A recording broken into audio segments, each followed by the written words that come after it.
আমার দাদার বাড়ির এগুলো পেঁপের গাছ, একটা বড় গাছ আর এটা হচ্ছে ছোট গাছ। তো এই পেঁপে গাছ থেকে না তো যে কেউ পেঁপে তুলতে পারবে। এই দেখো আমার হাত পেয়ে গেছে। তো পেঁপের গাছটা খুবই ছোট।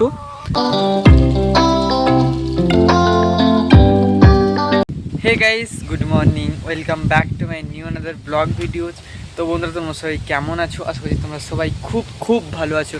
তো বন্ধুরা, এখন আমি তোমাদের গুড মর্নিং বলছি, কিন্তু অ্যাকচুয়ালি এখন বাজে প্রায় দুপুর 3টা। হ্যাঁ বন্ধুরা, এখন বাজে প্রায় দুপুর 3টা। আর আমার আজকে ব্লগ ভিডিওতে আরম্ভ করতে অনেকটাই দেরি হয়ে গেল। তার কারণ হলো আমি আজ গিয়েছিলাম সঞ্জীবদার বাড়িতে নিমন্ত্রণে।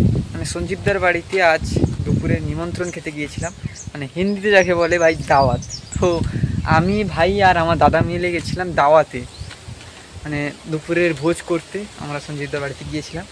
তাই ওখানে গিয়ে ভাই ভিডিও বানাবো ভাবছিলাম, কিন্তু তোমাদের সঙ্গে আমি সঞ্জীবদার বাড়ির সব কিছু শেয়ার করতে পারিনি, কারণ আমার কিছু পার্সোনালি প্রবলেম ছিল, যার জন্য আমি তোমাদের সঙ্গে শেয়ার করতে পারিনি, নয়তো আমি তোমাদের সঙ্গে শেয়ার করতাম। তো যাই হোক, আর এখানে আমার ভাই বসে আছে, ও আমার সঙ্গে গেছিলো। কী রে, খাওয়া দাওয়া কেমন হলো আজ? ভালো, খুব ভালো। কি মাংস খেয়েছিস বল? ব্রয়লার। ব্রয়লার? ওটা খাসি ছিল। ও আচ্ছা, খাসি খেয়েছে। তো ও বলছে ব্রয়লার। ও ব্রয়লার আর খাসির মধ্যে কি পার্থক্যই নিতে পারছি না। এটা কি বানিয়েছিস রে? তো গাইস, এখানে কি বানিয়েছে তোমরা দেখো। বানিয়েছিস তো তক্তা দিয়ে সিঁড়ি বানিয়েছে। এটা কি, মানে এটা দিয়ে কি হবে, কি কাজে লাগবে? এটা দিয়ে বানিয়েছিস? এটা উঠা হবে? বলছে এটা দিয়ে ওঠা হবে, উপরের দিকে ওঠা হবে, খেলার জন্য বানিয়েছে। আর গাইস, আজকে সকাল থেকেই না প্রচুর রোদ হয়েছে, ঠিক আছে? কালকে বৃষ্টি, আজকে রোদ, মানে এরকম জাস্ট ফালতু ওয়েদার তোমরা বলতে পারো। এই দেখো, উপরে কিছুটা মেঘ আর নীল আকাশ। তাই আমার তো খুবই ভালো লাগছে, মানে ছবিটা দেখে। দেখো,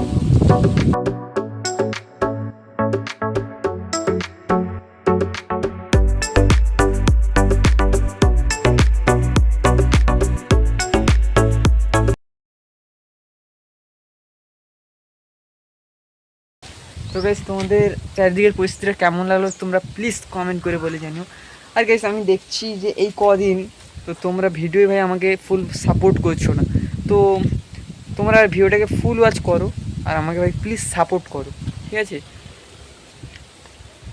তো গাইস, কালকে যে আমরা ওই ড্রাগন গাছ নিয়ে এসেছিলাম না, আমি ভাই আর দাদা, তো তিনজনে মিলে দিদির বাড়িতে গেছিলাম রাখি পরানোর জন্য। তো দিদি আমাদেরকে ড্রাগন গাছ আর কিছু ফুলের গাছও দিয়েছিল। তো কিছু ফুলের গাছ আমি লাগিয়েছি, আর ড্রাগন গাছগুলো দাদার বাড়িতে ওখানে লাগানো হয়েছে। তো তোমাদের আজকে আমি ওই ড্রাগন গাছগুলো দেখাবো কীভাবে লাগিয়েছি। কিন্তু ভাই তার আগে তোমরা এখনও যারা ওই রাখি পরানোর ভিডিওটা দেখোনি, তোমরা প্লিজ দেখে এসো, ভিডিওটা খুব ইন্টারেস্টিং আছে। তো চলো ড্রাগন গাছগুলো তোমাদের দেখাচ্ছি। তো গাছ চলে এসেছি, এবার তোমাদের ড্রাগন গাছ দেখাচ্ছি। তো ড্রাগন গাছগুলো দাদা এখানে লাগিয়েছে, তো তোমাদের ভালো করে দেখাচ্ছি, তোমরা দেখো। আর এসব ড্রাগন গাছে কি সত্যি বড় বড় ড্রাগন হবে? তোমরা দেখো তো।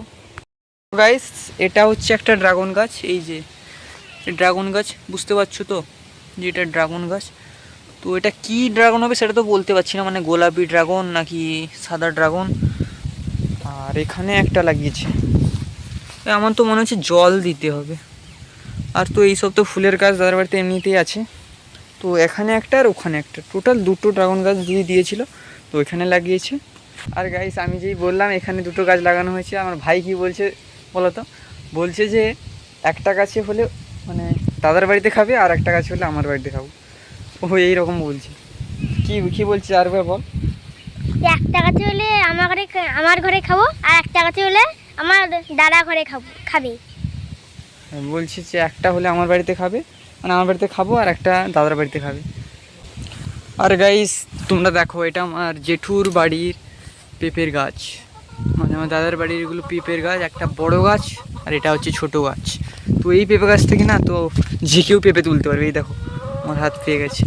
তো পেঁপের গাছটা খুবই ছোট, কিন্তু পেঁপে খুবই হবে আমার মনে হচ্ছে, মানে অনেক বড় বড় পেঁপে হবে। তো গাইস, তোমাদের ভিডিওটা কেমন লাগলো তোমরা প্লিজ কমেন্ট করে বলে জানিও। আর আশা করি তোমাদের ভিডিওটা খুবই ভালো লেগেছে। তো এই ড্রাগন গাছগুলো বড় হলে, ড্রাগন ফল হলে তোমাদের অবশ্যই দেখাবো। কিন্তু গাইস, তার আগে তোমাদের ভিডিওটা একটা লাইক করে দিয়ে চ্যানেলটা অবশ্যই সাবস্ক্রাইব করে দিতে হবে। তো দেখা হচ্ছে আবার কোনো নতুন একটা ব্লগ ভিডিওতে। Thanks for your watching.